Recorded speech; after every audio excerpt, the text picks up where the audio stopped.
ஒரு ஈ இருந்துச்சான். இது எங்கேயும் நான் சொல்லலை, இன்னைக்கு சொல்றேன். ஒரு ஈ இருந்துச்சான். அந்த ஈயினுடைய மம்மி அந்த ஈ கிட்ட சொல்லிச்சான், நீ எங்க வேணாலும் போ, இந்த பளபளன்னு ஒரு காகிதம் இருக்கும், அந்த காகிதத்துல மேல மட்டும் உட்காராத. ஏன்னா உங்க வாப்பா அப்படிதான் செத்து போனாரு, உங்க அப்பா இருக்காருல்ல அவர் அதுலதான் செத்து போனாரு, நீ அங்க மட்டும் உட்காராத. இது இப்படியே பயந்துகிட்டே இருந்துருச்சு. அந்த பளபளப்பு காகித பக்கத்துல போவே இல்லை, அப்படியே இருந்திருக்குது. கொஞ்ச நாள் போக அம்மா போயிட்டு சேர்ந்துட்டாங்க.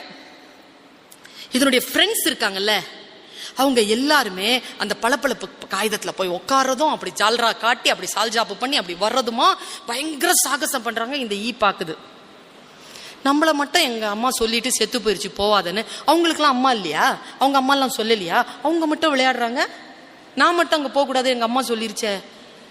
அது அப்படி இப்படி போய் அது வர்றது, அந்த ஃப்ரெண்ட்ஸ் வர்றது அவ்வளவு ஜாலி. அது